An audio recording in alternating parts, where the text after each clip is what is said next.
So many years ago, in the land of 2009, it might have been 2010, now that I think about it. It was either 2009 or it was 2010, it was one of them. I had made a YouTube channel. It was gonna be a flight simulator YouTube channel with a friend of mine in high school. Oh, it's beautiful. It's a beautiful, cringy thing. But yeah, we were gonna be them boys making flight simulator content on YouTube, inspired by people like, you guys remember John 5700, Cessna 152? Was it 152 or 172? I can't remember. We made two videos. One was like our intro, another sort of intro that my friend actually deleted. So I woke up this morning and I was like, I wonder if that channel is still there. It's gotta be there, right? Here it is, 737 Productions. Oh man, yeah, this is gonna be it. Look at the US Airways A320. That's crazy. It's not even like centered.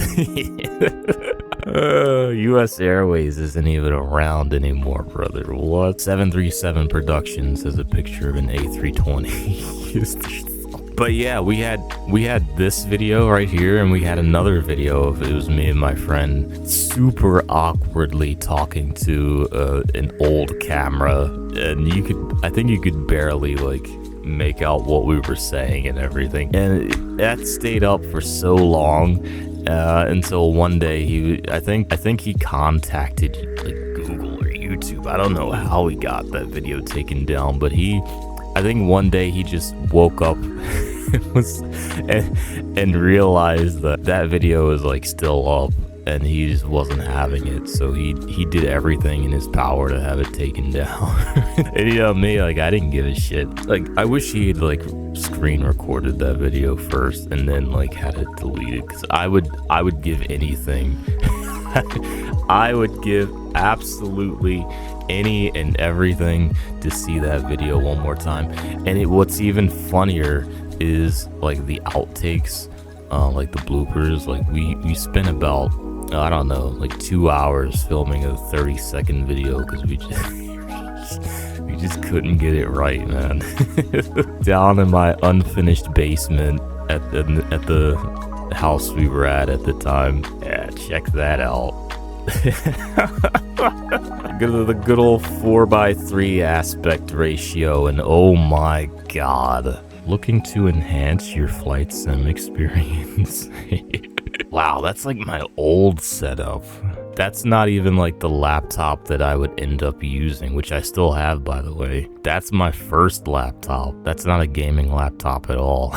That laptop, it ran Flight Simulator 2004 a lot better than like my desktop here did. And really at this point, I had swapped out that desktop for this one. This laptop, it was almost there for what I needed, but still not quite like exactly what I needed. So this was filmed, man, this might have been like 2008.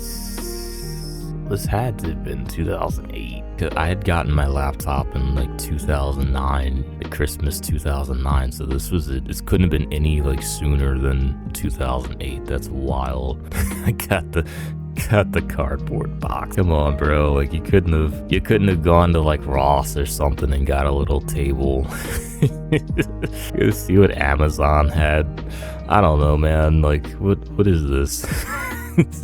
And I was perfectly fine with it. I would go on to take this box and move it to this side and put a laptop on this side. The laptop that would be over here would be the laptop I would use to like file the flight plans on VATSIM and look at like weather and like who was online on VATSIM and stuff. And I would use it to like browse the web and like watch YouTube and stuff while I would take a flight. But I didn't even have that yet in this video. That's crazy. Like this is not like what the setup ended up looking like at all. Like, and you know, I think the sadder thing is like I don't think I have any surviving pictures of like what my setup was what it ultimately looked like. I think this is it, because all of my phones and stuff from high school that I would have used to capture film and, post it online or whatever, those are all gone. I don't have any of those phones anymore. But yeah, no, that's a shame, because like when this was like all lit up and stuff, it looked really nice. This screen was gone. It was replaced with a flat panel. This laptop was replaced with another Toshiba, but the Toshiba that I ended up getting was a lot more capable. It had a dedicated graphics card. It was a GT 330, I believe, on a first generation i7. So yeah, that laptop absolutely walked Flight Simulator. But yeah, no, like the CH yoke and pedals I ended up giving to my friend's nephew, because when I moved here, I had figured that, my hardcore flight simming days were over. That still might be true, because I wouldn't consider myself a hardcore simmer by any means anymore, but I remember kind of regretting like giving away like this yoke, and you can't see the pedals, but the pedals are down there. I remember regretting giving them away when I started ground school, because I'm like, damn, I was learning the Cessna 172 and like the G 1000 and stuff like that, and I'm like, I really wish I had like the actual like pedals and stuff. Like I gave away my throttle and like my X99, I think it was called, by Saytech. I gave that away too, so I might have fucked up there. You see this little, like, it's like a black square with like the blue here, right here. This is called an M panel, and this was made by VR Insight. Quite easily the best investment when it comes to hardware that I've ever put into Flight Simulator. And I didn't even like buy it. Like my sister gave it to me one day. I'm like, what? Really? For real? She's like, yeah, here you go. I just remember like she had graduated college and like got a really, really, really, really good job. And so, I mean, money wasn't really shit to her. So she was like, here you go. I'm like, oh my God. But this thing right here, I still have it. It's in storage and I need it. I need it. It's in storage and I need it so bad. Same thing with my Saytech switch panel.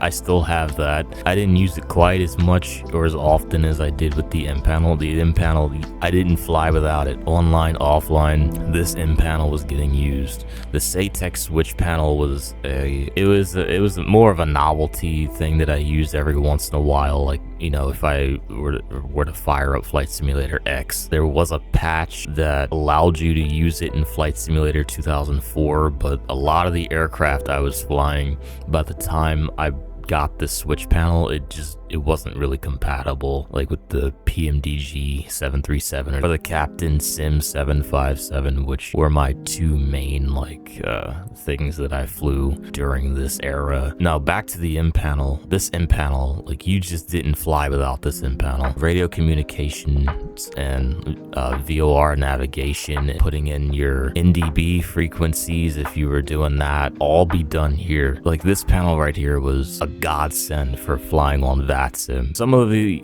radio stack panels of the day, even now, like, they're just terrible. They're awful to use and kind of confusing as to like where you need to put the mouse in order to move the knob or in the certain number, whatever. Like, you didn't have to worry about that with this VR Insight M panel. I'll see if I can find a picture. But this also, like, it had an autopilot feature too that I rarely use. Like, I would use it for like my bush flying and like general aviation, but when it came to airliners and stuff like that, I would just use the autopilot that they gave me. And that looks like the Captain Sim 757 if you look really close. I don't know where it is. I loved that thing. I flew it every chance I got. Well, at least until I got the Air Simmer 320, which can be a video for another day, because that thing had me by the balls.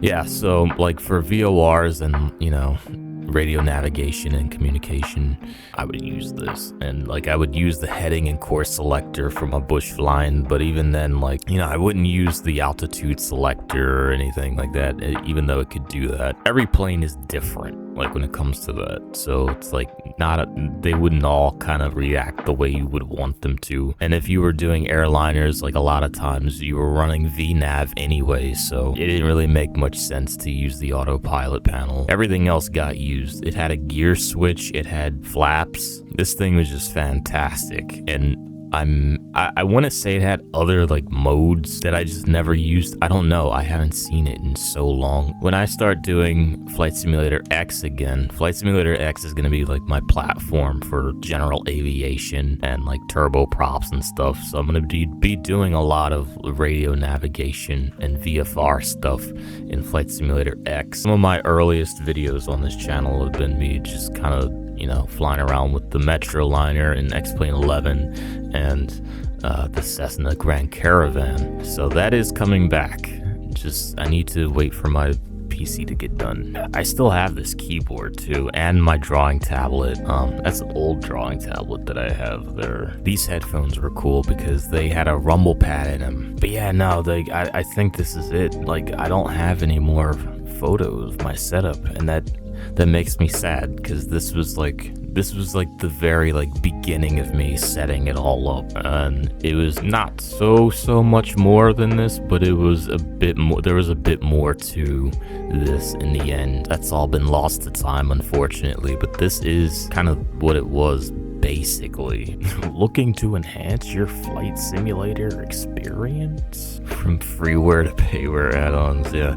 It's crazy, like none of this happened. It just never happened. Like, you know, I was dealing with a lot at the time, and I think that's one of the reasons why it never happened, because I was going through it, man. So, like, there was just no way I could come up here and every week make videos on Flight Simulator and pretend to be a charismatic person.